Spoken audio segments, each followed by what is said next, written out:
성도 여러분 안녕하십니까? 2021년 9월 16일 목요 새벽 말씀 함께 나누겠습니다. 오늘 함께 나눌 하나님 말씀은 사사기 20장 1절에서 16절까지의 말씀입니다. 본문은 이스라엘 전체 총회가 모여 기브아 성읍 사람들이 행한 죄악에 대해 징계하기로 결정하고 베냐민 지파 사람들은 이에 맞서 싸우기로 결정한 내용이 기록되어 있습니다. 본문을 통해서는 작은 죄라도 용납하지 말고 또 악을 악이라고 선포하며 복음을 전하는 자 되어야 함에 대한 말씀 함께 나누겠습니다. 첫째로 묵상할 내용은 죄는 단호하게 척결해야 한다는 것입니다. 본문 1절 보시면 이에 모든 이스라엘 자손이 단에서부터 브엘세바까지와 길르앗 땅에서 나와서 그 회중이 일제히 미스바에서 여호와 앞에 모였으니라고 하였습니다. 기브아 성읍 불량배들에 의해 죽은 첩의 시신을 싣고 돌아온 레위 사람은 시신을 12덩이로 나누어 이스라엘 사방에 두루 보내었습니다. 그 결과는 어떻습니까? 단에서부터 브엘세바까지라고 했습니다. 단은 이스라엘의 최북단이며 브엘세바는 최남단을 가리킵니다. 그리고 길르앗 땅이란 요단강 너머에 거하는 이스라엘 사람들을 의미합니다. 이것은 북쪽에서부터 남쪽까지 그리고 동쪽에 있는 모든 이스라엘 사람들이 다 모였다라고 할 수 있습니다. 본문 2절에 보시면 이들의 숫자가 칼을 빼는 보병 40만 명이라고 하였습니다. 이렇게 모인 이스라엘 자손들 무엇을 하였습니까? 10절에 보시면 우리가 이스라엘 모든 지파 중에서 100명에 10명, 1000명에 100명, 10,000명에 1000명을 뽑아 그 백성을 위하여 양식을 준비하고 그들에게 베냐민의 기브아에 가서 그 무리가 이스라엘 중에서 망령된 일을 행한 대로 징계하게 하리라 하니라라고 하였습니다. 이스라엘 자손들은 그들 가운데 일부를 보내어 혹 있을지도 모를 전쟁을 위해 식량을 준비해 오게 하자고 하였습니다. 그들은 지금 무엇을 하려는 것입니까? 그들 가운데 행해진 망령된 악행에 대해 징계함으로 그들 가운데 죄를 제거하려 하였습니다. 이스라엘 자손들이 이렇게 죄를 척결하기 위해 범국민적으로 다 모였다는 것은 이들이 아직도 하나님의 백성이라는 사실을 보여줍니다. 하나님 백성들은 다른 무엇보다도 죄에 대해 민감한 자들입니다. 이것이 죄라고 생각될 때에 하나님 백성들은 두려워할 줄 압니다. 그리고 속히 죄를 회개합니다. 왜냐하면 하나님은 죄를 심판하시는 분임을 알기 때문입니다. 하나님이 이스라엘 백성들에게 가나안 땅을 기업으로 주신다고 약속하시고 거기까지 인도하셨으면서도 아이라는 성에서 패배하게 하셨습니다. 아간 한 사람의 죄 때문이었죠. 하나님이 아담과 하와를 그토록 기뻐하시고 좋아하셨으면서도 그들이 죄를 범했을 때 에덴 동산에서 내어 쫓으셨습니다. 하나님이 왜 그의 아들 독생자 예수를 이 땅에 보내어 십자가에 죽는 그런 고난을 당하게 하셨을까요?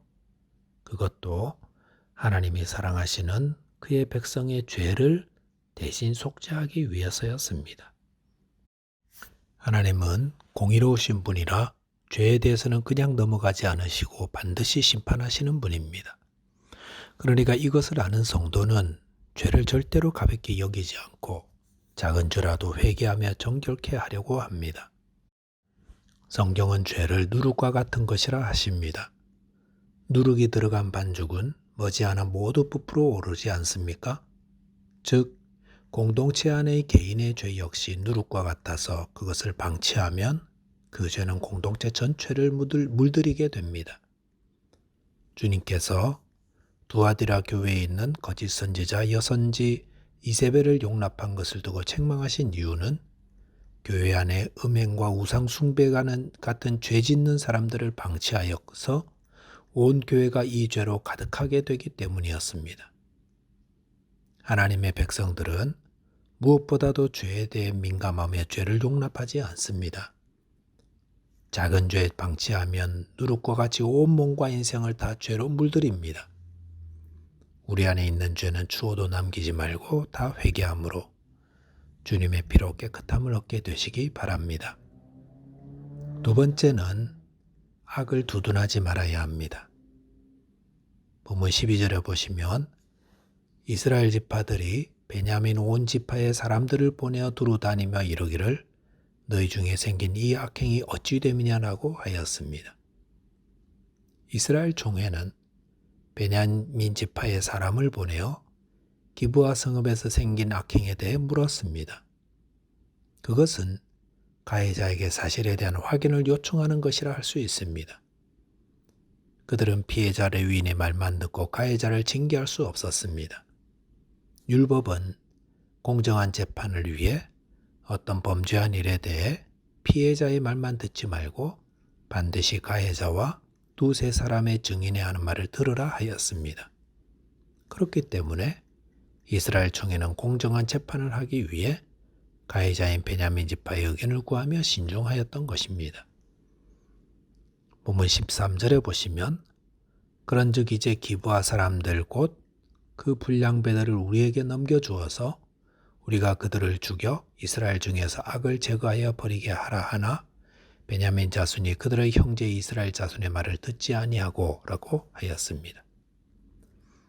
이스라엘 자손들은 베냐민 지파에게 누가 들어도 합리적인 내용으로 호소하였습니다. 그들은 베냐민 지파에게 기브아의 불량배들을 죽여 이스라엘 중에서 악을 제거하자고 하였습니다. 지금 온 이스라엘 자손들이 다 한자리에 모인 것 기브아의 불량배들 때문이었습니다. 그들은 음행에 사로잡혀 자기 성읍에 온 힘없는 나그네를 위협하였고 그 첩을 죽게 한 방탕한 자들이었습니다. 이들이 행한 일은 누가 보더라도 마땅히 벌을 받아야 할 자들인데 그렇게만 되면 모든 문제는 깨끗하게 해결될 것입니다. 그런데 베냐민 자손들은 이 제안을 듣지 않고 거부하였습니다. 그리고 14절에 보시면 이스라엘 자손과 싸우기 위해 기브아로 모였다고 했습니다. 왜 베냐민 지파 사람들은 답이 보이는 해결책을 거부하고 나머지 이스라엘 지파들과 전쟁을 하려고 했을까요?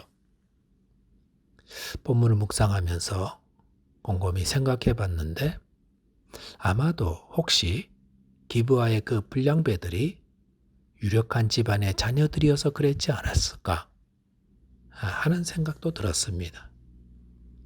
만약에 그랬더라면 그 부모들이 자기 자식 살리려고 전쟁까지 불사했을 수도 있다는 것이죠.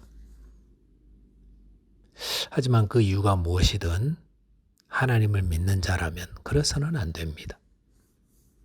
아무리 나와 가깝고 내 피부치라 할지라도 악인을 두둔하는 것은 하나님이 기뻐하는 일이 아니기 때문입니다. 잠언 17장 15절에서는 악인을 의롭다 하고 의인을 악하다 하는 이 두 사람은 다 여호와께 미움을 받느니라 라고 하였습니다. 하나님은 악을 행하는 자들을 심판하시지만 그 악인을 두둔하여 의롭다라고 하는 자들도 미워하신다 하였습니다. 하나님을 사랑하고 경외하는 자는 악인이 행한 악을 악하다 이야기하고 의인이 행한 의를 의롭다고 이야기합니다. 오늘날 문화는 악을 두둔하는 문화입니다. 죄를 지었어도 심신이 약해서 그럴 수밖에 없다고 하고 환경이 그렇게 말했다고 또 변호해 줍니다. 그런데 그렇게 하는 것이 그 사람을 도와주는 것이 아닙니다. 악을 행하는 자에게는 그것이 악이라고 분명히 알려주는 것이 그가 죄를 회개하고 회복하는 데 도움이 됩니다. 복음을 왜 복음이라고 부릅니까? 그것은 죄인에게 죄의 삭은 사망이라고 정직하게 알려주기 때문입니다. 그리고 의로운 예수께서 그 죄를 담당하시고 십자가에서 죽으셨는데 그를 믿는 죄인마다 구원을 얻는다고 알려주기 때문에 그래서 복음이 되는 것입니다. 말씀을 정리하겠습니다. 죄를 방치하면 그 죄는 누룩처럼 우리의 삶 전체에 퍼져버립니다. 그러므로 작은 죄라도 단호히 제거해야 합니다. 또한 악을 행하는 자에게 그 죄로 인해 하나님의 심판이 임하게 됨을 알려주고 복음을 들려주어야 하나님의 회복의 은혜를 누리게 됩니다. 기도하겠습니다. 하나님 아버지, 저희 안의 이 죄를 보게 하여 주옵소서. 그리하여 날마다 회개하며 거룩한 삶 살게 도와주옵소서. 또한 악을 악이라 말하며 복음을 전함으로 하나님의 구원을 증거하는 주님의 백성 되게 하여 주옵소서. 예수 그리스도 이름으로 기도하옵나이다. 아멘. 네, 오늘도 믿음으로 살아서 주 안에서 승리하게 되시기 바랍니다. 감사합니다.